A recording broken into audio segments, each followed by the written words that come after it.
Notre secours est dans le nom du Seigneur qui a fait le ciel et la terre. Vous savez, je me dis que peut-être parmi vous, il y en a qui aiment les films d'horreur. Moi, j'avoue que j'aime bien les regarder. Même si en fait, comme j'ai peur, généralement, je mets toujours avance rapide. Sauf que dans la Bible, on peut pas mettre avance rapide. Du coup, je suis quand même rarement saisi d'un haut-le-cœur comme j'en éprouve en ce moment. C'est Dieu qui veut que vous éprouviez ce haut-le-cœur, qui veut que vous n'en pouviez plus et des morts et de la violence et du péché et de l'injustice. Je vais vous dire, moi, ce qui est en train de se passer. Vous êtes en train de devenir un prophète. Si vous écoutez tous ces chapitres jusqu'au bout, le commentaire que vous aurez, c'est pas moi qui vais vous le donner, c'est l'Esprit Saint qui est en train de changer votre cœur parce que derrière ce sentiment de nausée, c'est Dieu qui refait votre cœur. Il est en train de vous indigner comme jadis le prophète Jérémie fut indigné. Ah, elle est dure l'école pour devenir un prophète. Mais vous êtes en plein dedans. Courage les petits gars. Jérémie chapitre 49, oracle sur les nations contre les Ammonites, les Édomites et contre Kédar.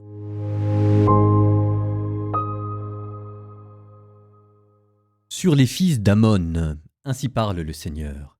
Israël n'a-t-il pas de fils? N'a-t-il pas d'héritier? Pourquoi le dieu Milcom a-t-il pris possession de Gad? Et son peuple en occupe-t-il les villes? Eh bien, voici venir des jours, oracle du Seigneur, où je ferai retentir le cri de guerre contre Rabat, la ville des fils d'Ammon, et elle deviendra un tas de ruines, une désolation. Ses filles, les autres villes, seront incendiées, et Israël reprendra possession de son héritage, dit le Seigneur. Tu peux gémir, Heshbon, sur la dévastation de Haï. Filles de Rabat, poussez des cris, revêtez-vous de toile à sac, lamentez-vous, errez sur les murailles, car Milcom s'en va en exil, avec ses prêtres et ses princes tous ensemble. Pourquoi te glorifier dans les vallées? Ta vallée est fertile, fille rebelle, toi qui te fies à tes réserves et dis, qui viendra vers moi? Voici que je fais venir contre toi la terreur, oracle du Seigneur, le Dieu de l'univers. Elle viendra de tous ceux d'alentour. Vous serez chassés, chacun devant soi, et personne ne rassemblera les fuyards. Mais après cela, je ramènerai les captifs des fils d'Ammon, oracle du Seigneur. Sur Édom, ainsi parle le Seigneur de l'univers. N'y a-t-il plus de sagesse à Théman? L'art du conseil fait-il défaut aux intelligents? Leur sagesse s'est-elle évanouie? Fuyez, détournez-vous, creusez des trous pour y habiter, habitants de Dédan, car je fais venir la débâcle sur Ésaü, le temps où je le châtierai. Si des vendangeurs viennent chez toi, ils ne laisseront pas de quoi grappiller. Si des voleurs viennent de nuit, ils saccageront à leur guise. C'est moi qui ai dénudé Ésaü, qui ai découvert ses cachettes. Il ne peut plus se dissimuler. Sa descendance est anéantie, ainsi que ses frères et ses voisins. Il n'existe plus. Abandonne tes orphelins. C'est moi qui fais vivre. Et tes veuves, elles peuvent compter sur moi. Oui, ainsi parle le Seigneur. Alors qu'ils ont dû boire la coupe, ceux qui n'étaient pas condamnés à la boire, toi, tu en serais quitte? Non, tu n'en seras pas quitte, et tu devras boire. Oui, j'en fais oracle par moi-même, oracle du Seigneur. Bosra deviendra un lieu désolé, une ruine, un objet d'insulte, de malédiction. Toutes ces villes deviendront des ruines pour toujours. J'ai entendu de la part du Seigneur une nouvelle. Un messager a été envoyé parmi les nations.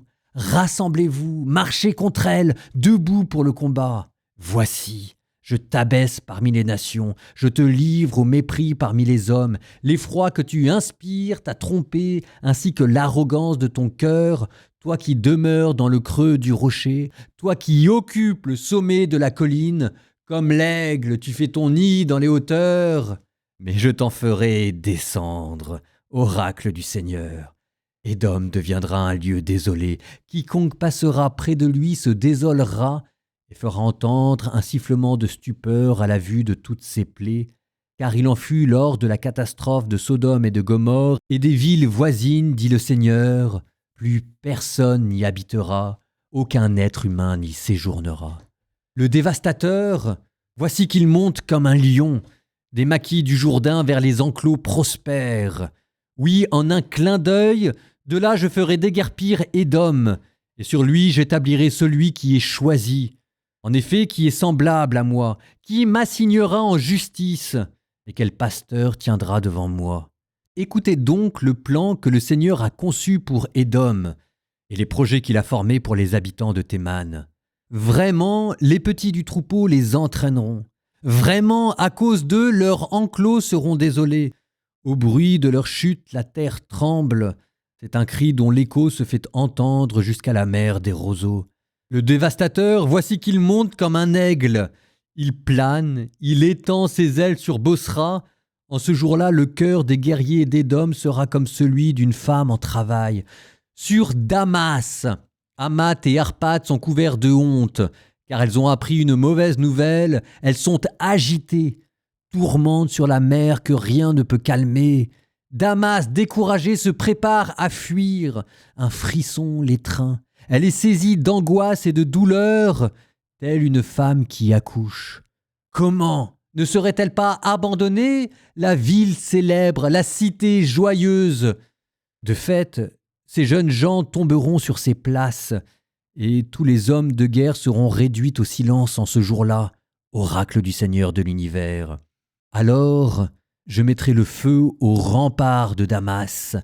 Il dévorera les palais de Ben-Hadad.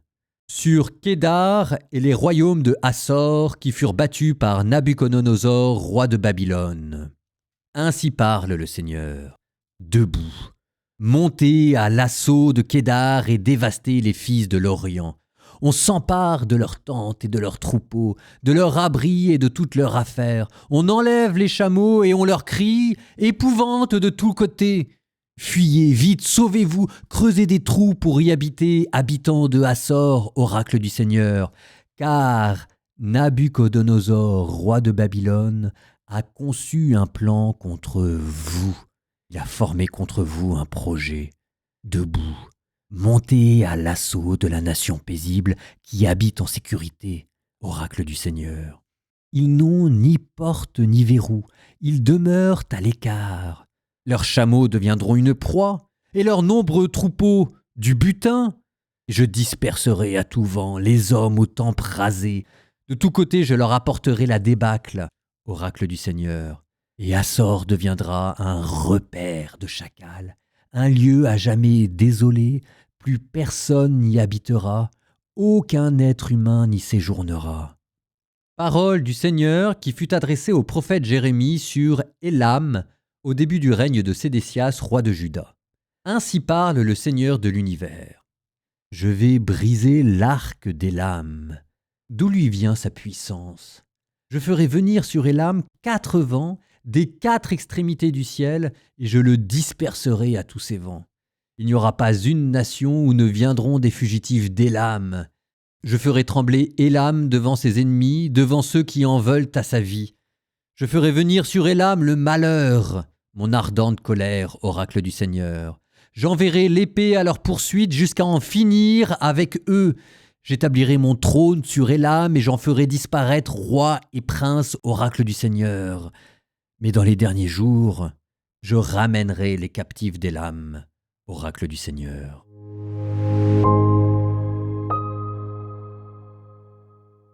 Ah, l'école pour devenir un prophète, elle est longue et elle est douloureuse, mais à entendre la colère de Dieu, quelque chose est en train de se passer dans votre âme. Le sentiment d'une indignation, d'une nausée, votre cœur est en train de s'accorder à celui de Dieu.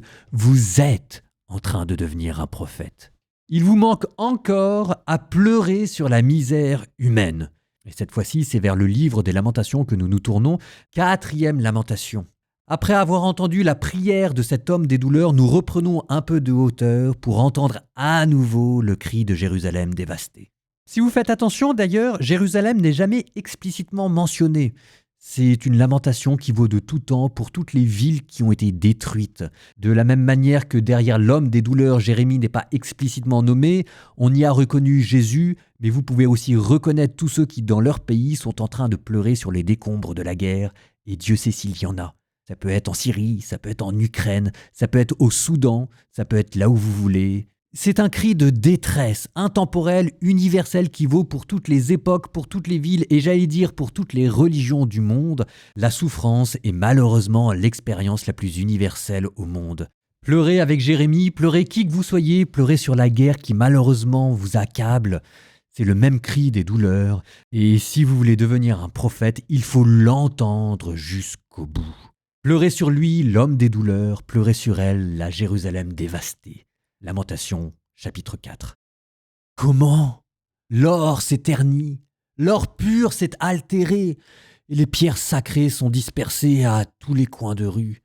Les fils de Sion, si précieux, évalués à prix d'or fin, comment ils sont traités en cruches d'argile, ouvrage des mains d'un potier. Même les chacals présentent leurs mamelles pour allaiter leurs petits. La fille de mon peuple est devenue aussi cruelle que l'autruche du désert. La langue du nourrisson assoiffé colle à son palais. Les petits-enfants réclament du pain, mais nul ne leur en donne. Les mangeurs de mets délicats dépérissent dans les rues. Ceux qui vivaient dans le luxe se retrouvent sur le fumier. La faute de la fille de mon peuple a dépassé le péché de Sodome, qui fut anéanti en un instant, sans qu'on ait porté la main contre elle. Ces hommes voués à Dieu étaient plus brillants que neige, plus blancs que le lait, leur corps, plus merveille que le corail, leur apparence était de saphir. Leur aspect est maintenant plus noir que la suie. Dans la rue, on ne les reconnaît plus, et ils n'ont que la peau sur les os aussi sèche que du bois. Plus heureuses furent les victimes de l'épée que les victimes de la faim, qui s'épuisent diaphanes, privés du fruit de leur champ. Dans le malheur de la fille de mon peuple, des femmes, de leurs mains tendres, ont dû faire cuire leur enfant en guise de nourriture. Le Seigneur a détruit dans sa colère, déversé sa brûlante fureur, allumé dans Sion un feu qui dévore ses fondations.